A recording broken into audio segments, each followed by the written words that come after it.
Assalamualaikum warahmatullahi wabarakatuh. Allahumma sholli ala Sayyidina Muhammad wa ala ali Sayyidina Muhammad. Pemirsa yang dirahmati Allah, marilah kita simak ceramah dari Buya Syakur Yasin dengan tema Rahasia Nabi Musa Melihat Allah. Sebelumnya marilah kita perbanyak sholawat minimal 1000 kali sehari, agar hidup kita penuh barokah dan mendapatkan syafaat kelak.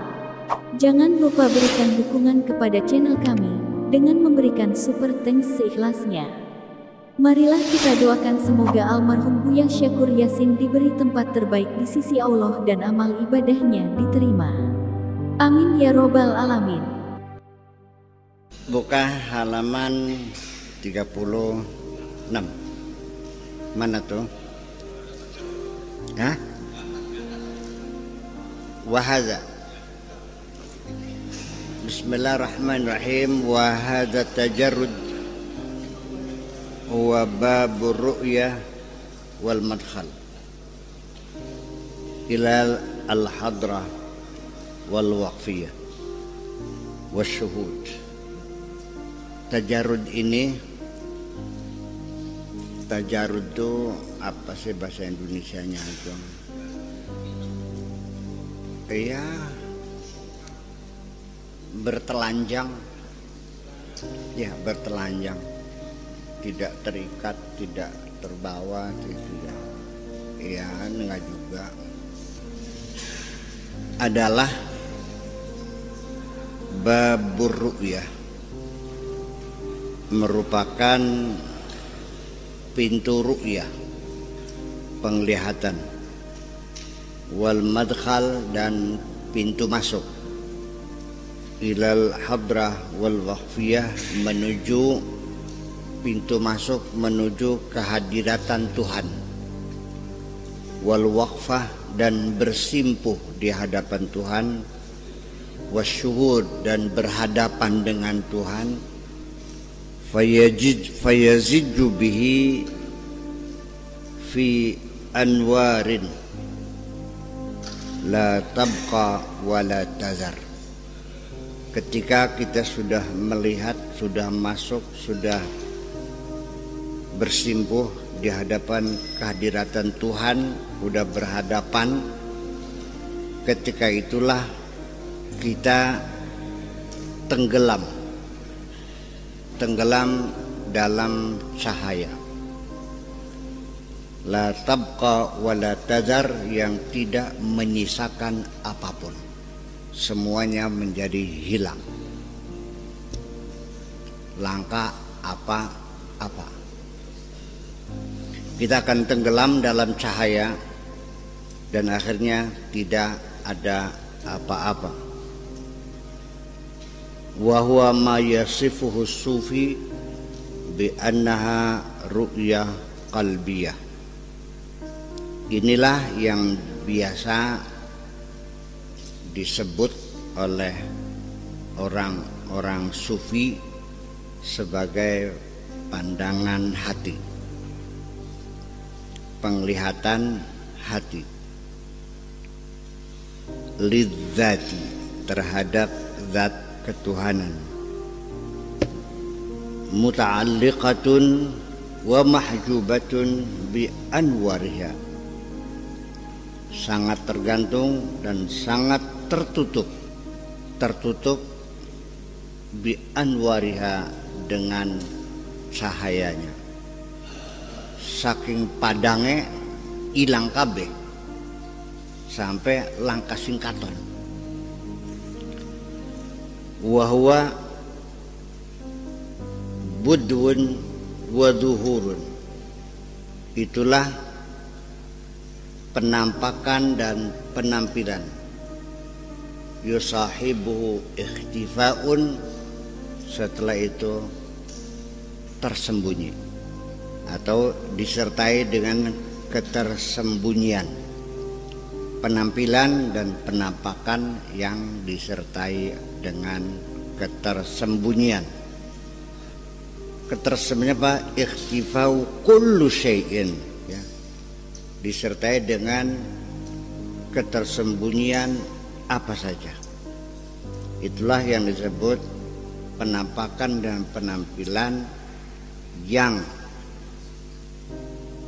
setelah itu di penghujungnya segala sesuatu menjadi tidak terlihat, jadi tersembunyi.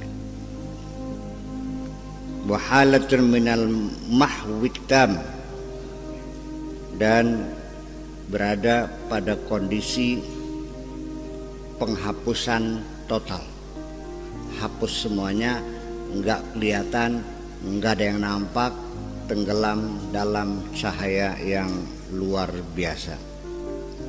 La syai'a siwan nur. Ketika itu sudah tidak ada apa-apa, yang ada hanya cahaya. Kita dalam kehampaan total, tidak menyisakan apapun, yang ada hanyalah cahaya. Wa nuru laisa zat. Cahaya itu bukan zat. Cahaya yang terang, menyilaukan, menutup segala sesuatu, itu bukan zat Tuhan. Wa innama ayatun min ayatiha. Cahaya itu hanyalah merupakan salah satu ayat-ayat Allah saja. Cahaya itu bukan zat Tuhan, tapi itu hanya merupakan salah satu tanda kebesaran Tuhan. Wa hijabun min hujubiha, dan cahaya itu adalah merupakan salah satu tabir saja yang menutupi mata kita untuk tidak mampu melihat Tuhan. Wasmun min asma'iha, dan cahaya itu hanyalah merupakan salah satu isim Tuhan, hanya merupakan salah satu ayat Tuhan, salah satu isim Tuhan, hanyalah salah satu tabir yang menutupi kita ini. Bukan itu Tuhan. Wal asma hijabun alal musamma. Nama juga adalah hijab bagi musamma. Nama sendiri adalah menyembunyikan yang punya nama. Nama adalah hijab terhadap musamma. Wa hadza ghairu ru'yatil ainiyah. Ini pun bukan penglihatan mata. Farru'yatul ainiyah la yumkinu an tahdusa fid dunya. Penglihatan dengan menggunakan mata tidak mungkin terjadi di dunia ini. Wahia mimma la yastati'uhu insanun fi suratil basyariyah, dan itu merupakan salah satu hal yang tidak mungkin dapat, merupakan salah satu yang tidak mungkin dapat dilakukan oleh seorang manusia di dalam bentuk kemanusiaannya. Fi suratihil basyiriyah, bermakna as the mankind. Mankind. Wa hiya allati kharra laha Musa sa'iqa. Itulah yang menyebabkan Nabi Musa jatuh tersungkur. Wa dakka lahal jabalu dakka fil Quran, dan gunung pun menjadi meledak dan Nabi Musa jatuh tersungkur. Qala Musa Rabbi arini anzur ilaika. Nabi Musa berkata kepada Tuhannya, wahai Tuhanku, arini, perlihatkanlah kepadaku, anzur ilaika, supaya aku bisa melihatmu. Gusti encak nongola sambil kitane bisa ndeleng sampeyan. Kayak apa jilegeneke sampeyan? Itu kata Nabi Musa, diceritakan dalam Al-Quran. Walhasil tidak mungkin seorang manusia pun untuk melihat Tuhan dengan pandangan mata pada kondisi manusia sebagai manusia, pada kondisi kemanusiaannya. Nabi Musa pun pernah meminta ingin melihat Tuhan. Lalu dijawab oleh Tuhan, qala lan tarani, tidak akan dapat kamu melihat aku. Tidak akan bisa kamu melihat aku, lan tarani. Walakin akan tetapi, undur ilal jabali, silahkan lihat saja ke arah gunung.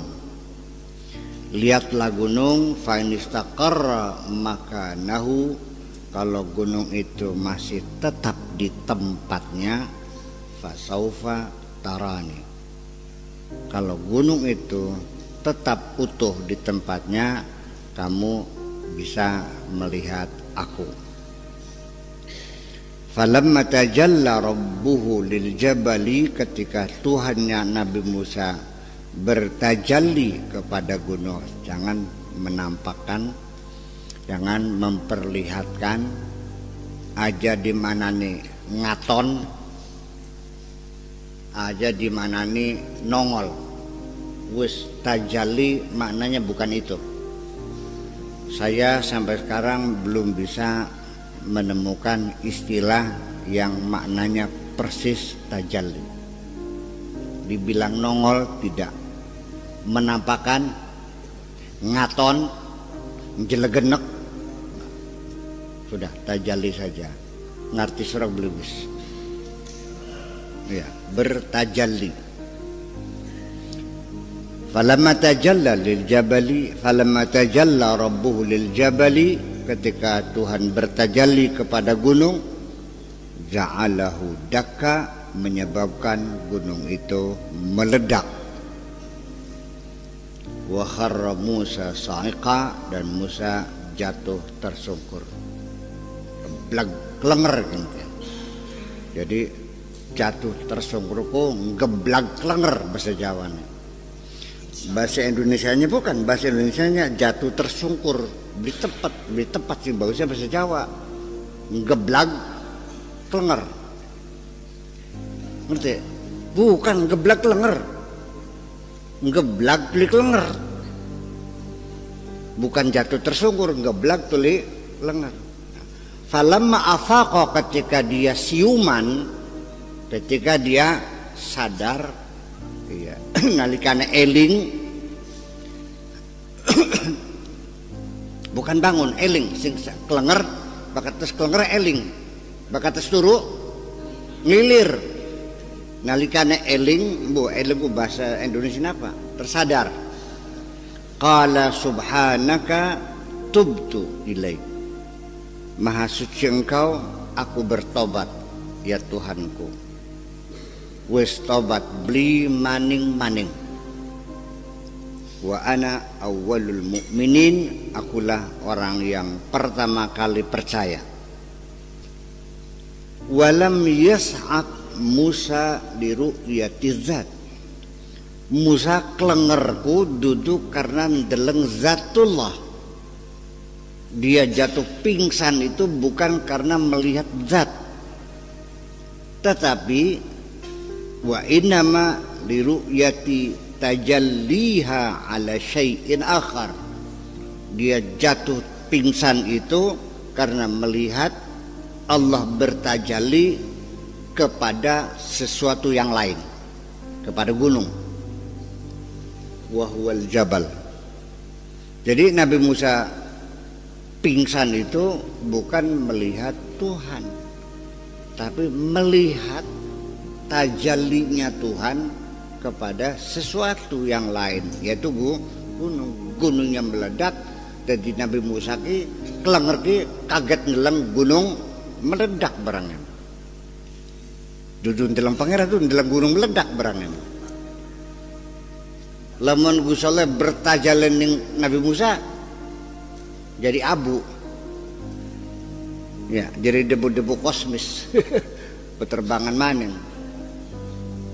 Mujarad tajalliha, semata-mata baru hanya tajallinya saja. Baru tajallinya saja. Walaka anta tasawwar, silakan Anda berimajinasi sendiri. Kuayang lamun Nabi Musa ne ndeleng Gusti Allah nembe tajalline bae baru menampakkan kekuasaannya saja, dia sudah, gunung itu sudah meledak. Bayangkan, madza kana yumkinu an yahdusa, bayangkan kira-kira apa yang bakal terjadi, yang mungkin terjadi lahu pada Nabi Musa, lau ra'a zat, kalau dia melihat zat wis mangsa kuata. Jadi di penghujungnya mah tetap tidak akan pernah berakhir. Kalaupun kita mendapatkan kemajuan melihat lebih dalam lagi, tetap bukan Tuhan. Melihat lebih dalam lagi, tetap bukan Tuhan. Dan seterusnya dan seterusnya. Kayak sira umpamane ndeleng kelapa. Wah, saya melihat kelapa dipegang, waduh halus seperti keramik. Ya, betul itu kelapa. Tapi ketika dibuka lagi, ternyata itu bukan kelapa, itu mah kulit luarnya. Ternyata kelapa itu kasap, karena ngemek tepes. Iya, dia bisa mengatakan saya memegang kelapa. Kelapa itu kesat. Tetapi ternyata bukan itu. Dikupas lagi, ternyata atos kayak watu. Iya, silakan batu. Tapi bukan itu kelapa. Kunarane batok. Dibuka maning batoknya, ternyata lembek halus. Bukan itu kelapa, dibuka lagi kentos. Dibuka maning, akhirnya nothing. Engkau tetap tidak akan menemukan hakikatnya. Setelah itu Anda kehilangan arah. Jadi bisa jangan yal pengen dalam Gusti lah. Terus cukup kita melihat ayat-ayatnya saja. Iya kan? Anda boleh tidak perlu pengen tahu ilmunya Pak Kiai Sakur kayak apa. Beli susah digepuk Anda sekiai Sakur ke. Wis rongok nabe pengajiannya semono, ya wis semono ilmunya wis. Iya kan? Ternyata ngaji nih orang munggah-munggah sadina dina ngandak kena Gusti Allah bae. Sampai bosan. Jare sing bosane nyong sing awet SD gak kita gus paham Gusti Allah. Nanti pakai Sakur 10 tahun ngandak kena Gusti Allah beli peragat anak beli sejen aja konon. Tuli mari ngaji nih. Hebat kan? Ya itulah. Berarti dia akhirnya tanpa harus menggepuk kepala saya, dia sudah berkesimpulan pakai Sakur langka ilmune. Langka kanda sejene sadina-dina ngandak kenane Gusti Allah. Ilmune mong ilmu Gusti Allah baik. Dia cari sirah ya, bener kan orang munggah-munggah jukun baik kan. Tadi usul masih sekolah SD gak paham. Seru tuh. Jadi yang terjadi seperti itu. Anak maning sing ya uslah mari aja. Wis kegogonan kabeh. Gusur modalnya kan terus manikuce. Modalnya sekedar pinter ngomong kan tergak. Kita gak bisa mengkonon mah. Ya wis syukur. Wis assalamualaikum. Iya kan?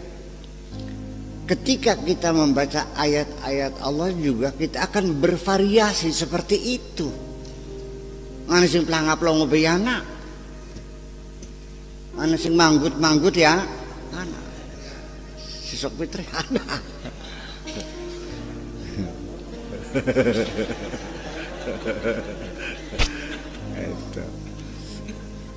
Sampai pada akhirnya kita hanya menemukan cahaya.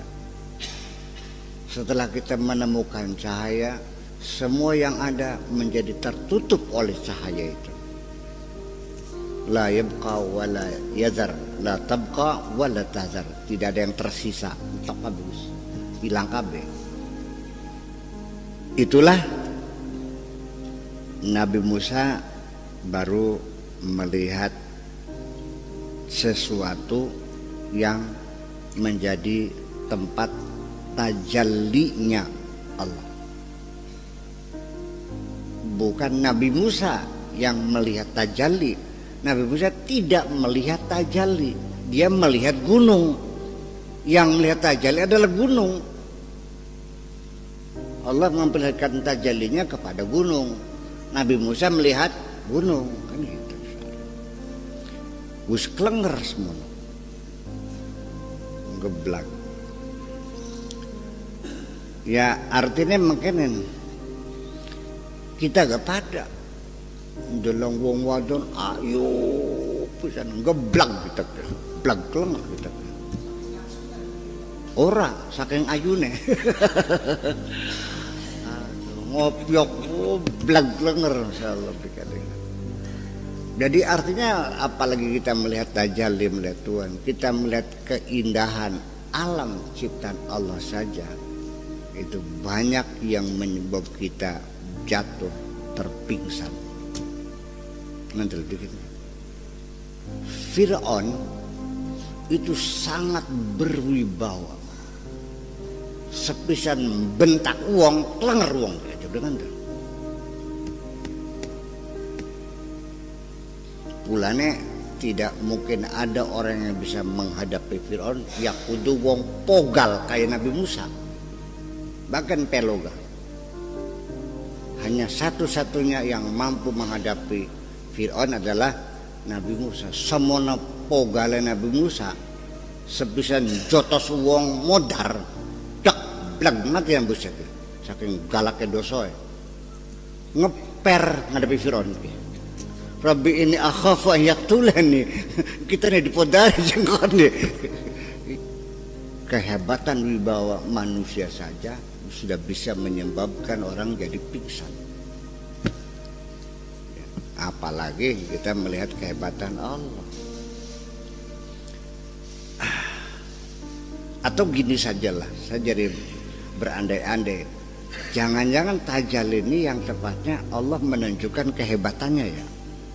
Itu aja dah. Tajalli itu Allah menunjukkan kehebatannya. Falamma tajalla lil jabali, ketika Allah menunjukkan kehebatannya kepada gunung, gunung itu meledak. Udah gitu aja lah. Catat aja, tajalli sama dengan menunjukkan kehebatan. Mungkin kalimat itu.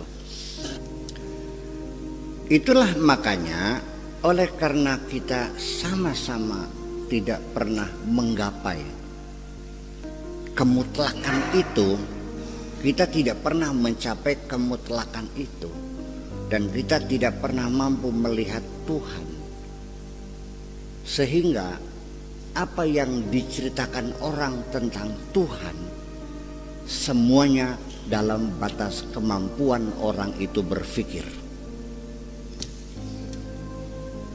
Atau kalau tidak, kalau saya diizinkan, Tuhan yang mereka ceritakan dalam berbagai macam mazhab, ya, seperti mazhab Mu'tazilah, mazhab Qadariyah, mazhab Jabariyah, mazhab Murji'ah, mazhab Syiah, mazhab Ahli Sunnah, mazhab segala macam mazhab.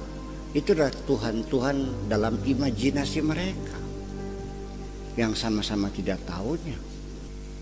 Tuhan yang hakiki sebagai sang pencipta alam, mereka tidak akan bisa menguraikan secara persis. Kenapa? Karena keterbatasan manusia mengurai. Bukan memang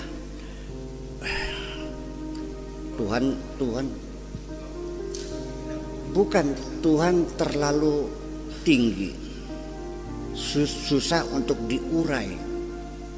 Katakan saja manusialah. Saya melihat seorang bintang film yang cantik jelita, katakan saja Edwidge Fenech atau Monica Bellucci.